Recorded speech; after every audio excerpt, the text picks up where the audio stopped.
du soir, bonsoir, j'espère que vous allez toutes et tous très bien.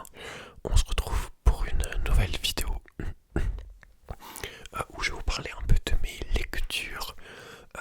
Voilà, je pense que c'est une vidéo qui va devenir assez régulière sur la chaîne. Un peu une vidéo lecture du mois. Là, je vais surtout me concentrer sur les romans un peu que j'ai pu lire dernièrement. Mais après, j'essaie de lire aussi pas mal d'essais et tout, donc si ça vous intéresse, je pourrais en parler. Comme par exemple ma vidéo sur la dépression, qui est la plus vue de la chaîne. Elle était tirée d'un livre que j'avais lu justement sur la dépression. Voilà, voilà. Du coup, on est parti. Voilà, j'ai 3 livres avec moi, mais je vais vous en parler en tout de 5 livres, je pense. Parce que du coup, j'ai d'autres livres, voire 6. Peut-être je vous en parlerai d'un autre. Parce que du coup, il y en a qui sont restés en fait chez moi, où j'habite, parce que là, je suis chez mes grands-parents. Et donc, je les aurai pas, mais je vous afficherai une image de la couverture pour voir un peu, enfin que ça vous donne une idée. Ok, du coup, on est parti. Je vais commencer par, du coup, alors attendez, parce que j'ai marqué les livres dont je voulais parler ce soir. Oui, je voulais commencer en fait par parler du coup de Laurent Godet, parce que en plus, je crois que j'avais présenté le j'avais présenté, comment ça s'appelle, La mort du roi de son corps, pardon, dans je croyais qu'une seule vidéo sur ma chaîne qui est faite sur des livres. Du coup, j'avais parlé, je pense, du roi de son corps dedans. Et donc,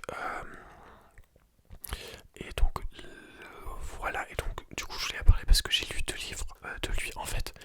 En début d'année, j'ai lu Eldorado, juste parce que, en gros, je l'avais trouvé juste. C'était à plus ou moins une brocante, on va dire. J'avais trouvé Eldorado et comme j'avais déjà lu La mort du roi de son corps que j'avais plutôt apprécié, je m'étais dit je vais le prendre pour lire et voir un peu qu'est-ce que ça donne. Et j'avais vraiment beaucoup apprécié. C'était vraiment un très très beau roman, assez triste. Et donc je m'étais dit je vais lire la suite. Et donc notamment, du coup, c'est là le livre dont je voulais vous parler,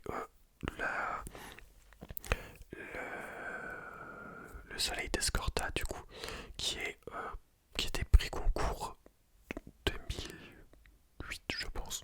Voilà, bon, dans ces eaux-là, on va dire. Qui était du coup prix concours et qui a. Pardon, je fais des petits réglages de son en même temps. Du coup, qui a eu le prix concours.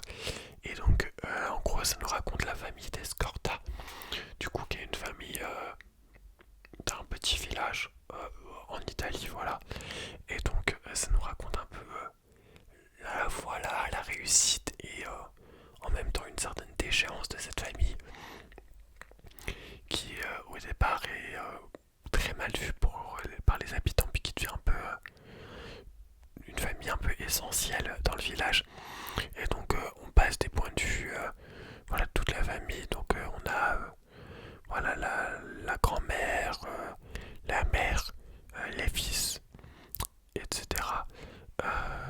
Oui, une, deux, trois, on a 4 générations du coup qui sont racontées. Et voilà. Et j'ai beaucoup apprécié surtout aussi le décor un petit peu. Parce que voilà, on est en Italie. Voilà, vous verrez le soleil, il a son importance. Et donc vraiment, on ressent en fait vraiment cette chaleur. Et c'est un roman que je trouvais très agréable à la lecture. Il m'a rappelé un petit peu 100 ans de solitude de Gabriel Garcia Marquez. Qui est, bon, je trouve quand même beaucoup mieux. Enfin, c'est un de mes romans préférés. Mais vous voyez, dans ce côté raconter une famille, il y a aussi quand même un côté presque un peu mystique, vous verrez, avec leur enterrement et tout ça. Et voilà, il y a le personnage notamment du prêtre qui est vraiment très sympathique. Donc c'est un livre que je vous recommande très sincèrement. Et du coup, après avoir lu ce livre-là, je me suis dit, je voulais lire un autre livre de Laurent Godet. Parce que Laurent Godet, il a écrit quand même pas mal de livres. Non, c'est 2004, pardon, que Le Soleil d'Escorta a reçu en fait le prix concours. Pardonnez-moi. Et du coup, il a quand même écrit, je vais voir si, est-ce qu'il y a la liste des romans qu'il a écrit. Ah, ça me paraît. Ah, si, voilà. Du coup, voilà, parce que là,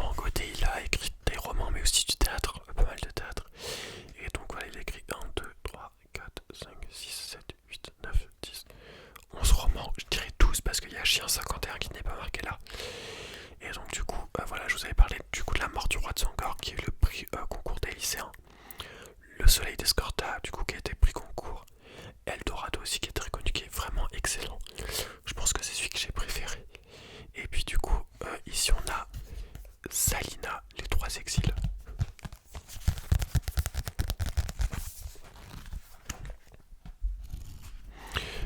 Du coup, qui est un petit roman, enfin vraiment, le Rongo se lit très bien. Là, c'est vraiment un petit roman 150 pages, donc ça se lit assez vite. Le Soleil d'Escorte est plus gros, je pense, il doit faire le double à peu près.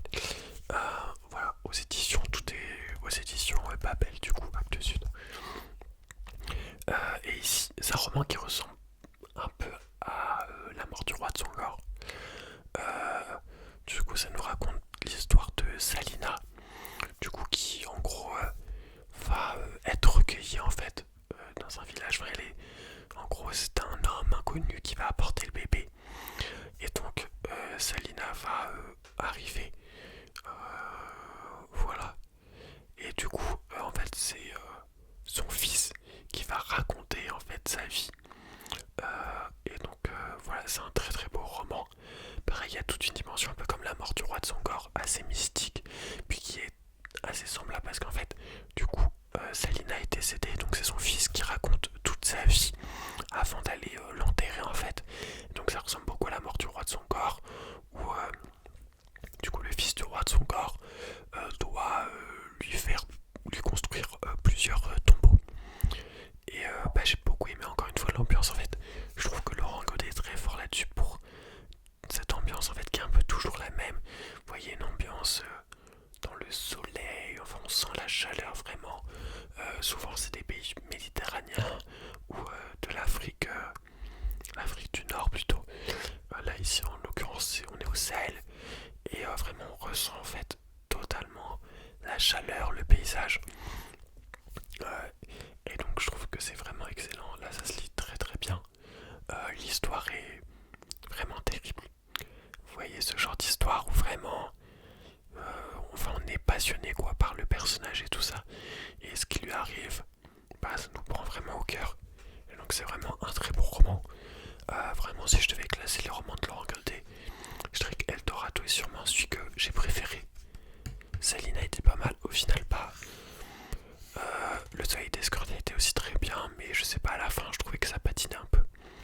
La mort du roi de Songor, je dois vous avouer que je l'ai lu il y a 2 ans et donc je me rappelle plus exactement. Totalement. Peut-être pour rester en Afrique, il y a un autre livre dont je voulais vous parler qui est Murambi, le livre des ossements. Murambi, le livre des ossements. Murambi, Murambi, Murambi. Murambi, c'est une ville au Rwanda.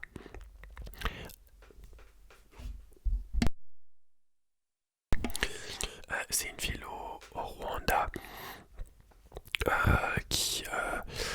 où a eu lieu du coup le génocide des Tutsis. Et notamment donc il y a eu en fait une école où les Tutsis étaient rassemblés plusieurs dizaines de milliers. En fait ils étaient du coup logés par un homme qui était un Hutu qui avait marié une Tutsi et qui promettait de les protéger.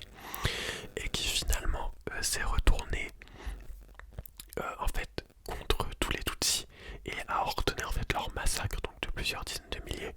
Voilà, aujourd'hui c'est un monument où il y a des du coup milliers d'ossements qui restent. Voilà tout le nom.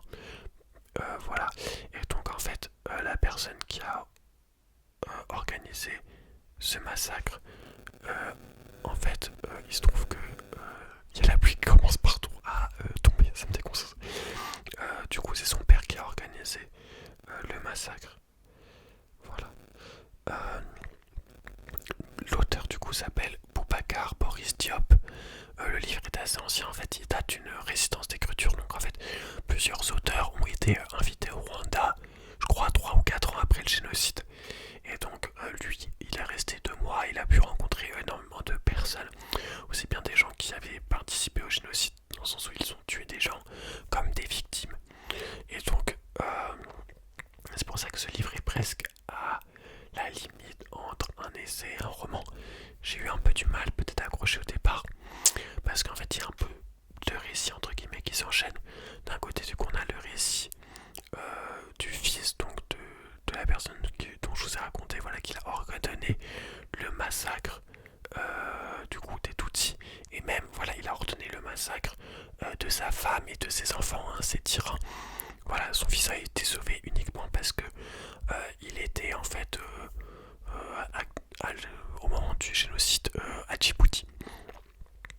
Et donc il y a cette histoire donc, qui est l'histoire principale et en même temps il y a plein en fait de chapitres qui vont raconter juste l'histoire d'un personnage qui va pas forcément réapparaître mais qui sont plein presque d'anecdotes sur les génocides. Et donc c'est un livre quand même si j'ai eu du mal à rentrer dedans, au final j'ai beaucoup apprécié parce qu'il permet d'apprendre vraiment beaucoup sur le génocide au Rwanda. C'était vraiment extrêmement intéressant, terrible comme histoire, mais assez beau. Juste, voilà, c'est vrai que j'avais un peu du mal parce que c'était écrit. Enfin, je trouve que la façon dont c'était écrit n'était pas forcément toujours très agréable, mais au final, voilà, c'est un livre que j'ai beaucoup apprécié et que je vous recommande très chaudement. Franchement, voilà. Si vous pouvez le prendre, prenez-le. C'était très très bien. Un autre livre aussi que j'ai pas là.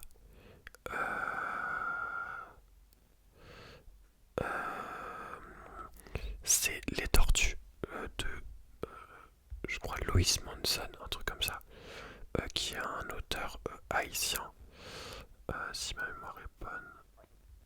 Attendez, hop, je vais chercher. Ah, ça me le trouve pas. Du coup, qui nous raconte en gros, c'est. Je le trouve pas. Bon, bah, je sais pas. Qui raconte en gros l'histoire. Donc, c'est un récit écrit à première personne. C'est du coup un marin qui raconte en gros comment tout simplement son bateau a coulé. Et donc sont mêlés à ce bateau toute une histoire de tortue parce que en fait il y avait dans le bateau une cargaison de tortues. Et donc voilà l'auteur, le personnage principal va être pris presque une sorte de folie autour de ces tortues. En fait j'aime beaucoup les romans qui se passent en mer avec l'ambiance un petit peu de corsaire, de piraterie. Bon là c'était pas le cas mais c'était en mer. Et donc c'est vrai que j'ai beaucoup aimé ce côté-là avec les mousses, le capitaine, etc. Par contre le personnage du coup est atteint d'une sorte de folie. Et j'ai pas forcément trop aimé parce que c'était un peu compliqué et je sais pas, l'histoire du coup par moment avait un peu ni queue ni tête. Enfin, je sais pas si vous avez déjà lu le Horla, mais il y avait un peu cette vibe là, j'ai pas trop aimé. Et puis c'était écrit dans un français assez soutenu et qui était parfois vraiment un peu compliqué à lire. Enfin franchement c'était assez dur. Donc voilà, c'est un roman, je trouve aussi il y a beaucoup de hauts et des bas, c'est-à-dire qu'il y a le tout début est hyper long et tout. Et puis au final en vrai il y a quand même vers le milieu fin une centaine de pages vraiment qui se lisent assez vite, enfin quoique centaine de pages parce que le roman doit faire 250, enfin il y a 75 pages qui se lisent assez vite et qui deviennent très intéressantes. Et du coup c'est trop dommage parce que j'ai trouvé que l'histoire globale était pas mal. Mais c'est vrai que le personnage principal a même un côté presque un peu insupportable. Et donc, quand il raconte ses pensées un peu folles et tout ça, moi ça m'a un peu saoulé. Et donc c'est vrai que j'ai eu un petit peu de mal. Voilà. Donc c'est pas forcément là de la liste. C'est le roman pour sûr que je vous recommanderais le moins. Voilà. On change totalement puisque on va vers Annie Ernaux, les années. Annie Ernaux qui a été prix Nobel de littérature assez récemment. Je dirais dans les années 2020, ça c'est sûr, peut-être 2022. Je sais pas, bon, je dis un peu ça au hasard. Mais voilà, elle a eu le prix Nobel de littérature. Du coup, en fait, les années, c'est son autobiographie en fait. Je crois que de toute façon, tous les romans d'Annie Ernaux, c'est le premier que je lisais d'Annie Ernaux, je crois que tous ces romans sont plus ou moins autobiographiques. Dites-moi si je me trompe. Et voilà. En fait, c'est très intéressant parce qu'elle raconte sa vie à elle, mais en même temps, elle va l'inscrire plutôt dans la vie globale des gens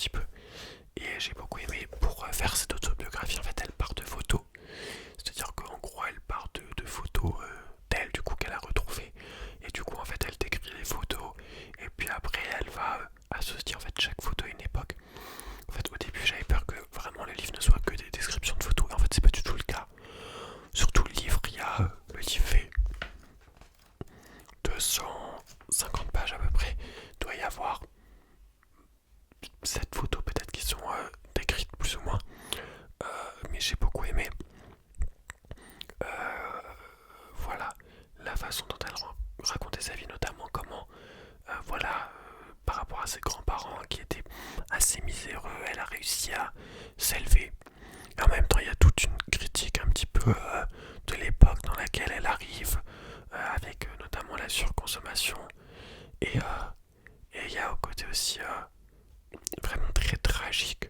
Vraiment, c'était un roman qui m'a beaucoup fait réfléchir, qui était très triste.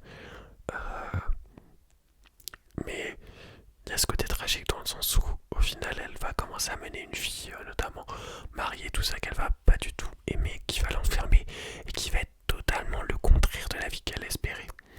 Et du coup, ce côté tragique, vraiment, bah ouais, ressort beaucoup et très triste en fait. Parce qu'elle va pas du tout. Alors à la fin, bon, je vais pas vous spoiler, mais vous verrez. Mais elle va quand même avoir une difficulté à mener la vie qu'elle aurait vraiment voulu mener.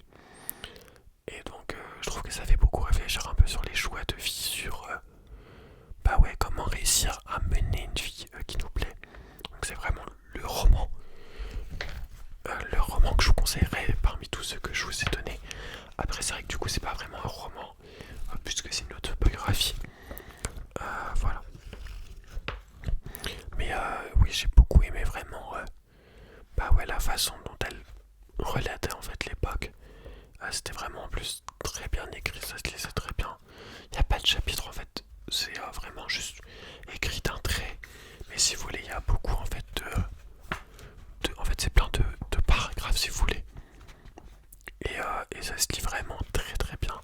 Et vraiment, j'ai adoré. Genre vraiment, j'ai pas beaucoup aimé, mais en même temps, enfin, quand je vous dis j'ai adoré, mais en même temps, j'ai trouvé que c'était difficile un peu la tristesse qui était perçue dans ce livre face à la vie. Bon, même si je pense que Annie Ernaux maintenant, Annie Ernaux, pardon, est très contente de la vie qu'elle-même, je pense. Mais voilà.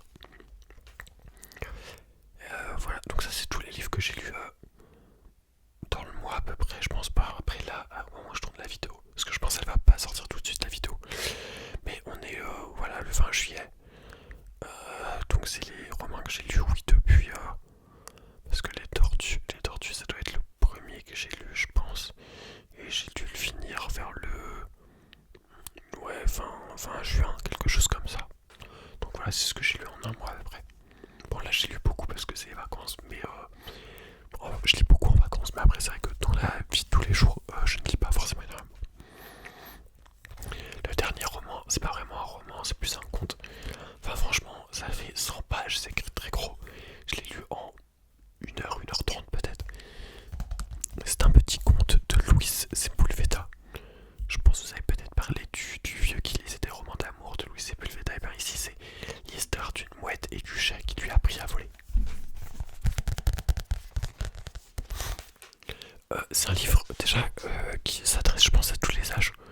Vraiment, vous pouvez le lire même pour les enfants. Je crois d'ailleurs qu'ils ont eu une édition illustrée de ce roman. Donc je pense que illustré ça doit être vraiment très sympa. Et en gros, c'est juste pas le titre veut tout dire. En gros, vous allez avoir une mouette qui va être recueillie, on va dire, par un chat. Et donc le chat va devoir lui apprendre à voler et la protéger. Et donc c'est un conte extrêmement mignon. Vraiment, c'est super mignon. Et vraiment, c'est très très bien écrit. Genre vraiment, c'est assez poétique, ça se lit bien. C'est vraiment sympa. Et puis oui, je trouve que voilà, il y a un peu une leçon aussi, un peu d'entraide et tout. Voilà, vous verrez, ça fait beaucoup écho aussi à la pollution et tout ça. Et voilà, c'est très drôle parce que bah, du coup, c'est des animaux qui parlent, donc ils se parlent entre eux. Ils peuvent aussi parler aux humains. Donc vraiment, c'est un conte aussi qui est assez, je trouve, humoristique et même à certains égards presque satirique. Et voilà, et j'ai beaucoup aimé. Genre vraiment, là aussi, je vous le recommande sans hésiter. Alors c'est vrai que bon, par contre, là je vois le prix 7€. Moi je l'ai acheté à Emmaüs, donc bon, il m'a coûté 1€. Mais 7€ pour un truc que vous lisez en 1 heure, c'est un petit peu cher payé. Mais en vrai, je pense que vous pouvez l'emprunter en bibliothèque. Voilà, n'hésitez pas. Là, enfin, les livres que j'ai lus, la plupart quand même, je les emprunte. Voilà, sinon, bah ouais, je les achète à Emmaüs. En vrai, c'est bien. Genre, franchement, c'est 1€ le livre. Et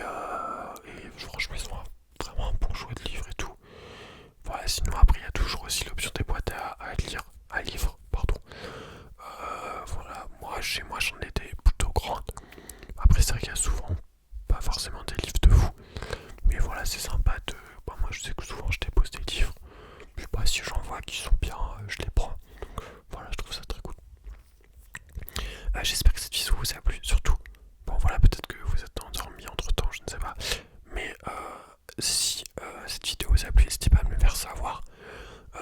Pour juste voir si ça vous intéresse que je vous refasse des vidéos comme ça où je parle des livres que j'ai lus et tout ça. En tout cas moi ça me plaît, du coup je vais continuer je pense. Et voilà, je pensais aussi peut-être faire ça un peu avec les films que je vois. Bon c'est vrai que voilà, je vois pas beaucoup de films, enfin j'aimerais en voir beaucoup, mais au final j'en regarde peu, que ce soit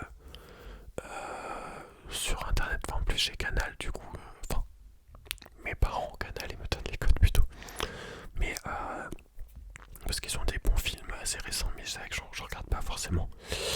Et puis pour le cinéma, voilà, mais là je pense que l'année prochaine je vais me faire une carte pour le cinéma. Bref, je vous raconte ma vie. Mais voilà, j'espère que ça vous a plu. J'espère que, voilà, si vous avez des questions sur les livres, n'hésitez pas à me les poser. En vrai, si vous avez des recommandations de livres à faire, n'hésitez pas à m'en faire. C'est vrai que là, bon, du coup, j'étais chez Emmaüs il y a 2-3 jours.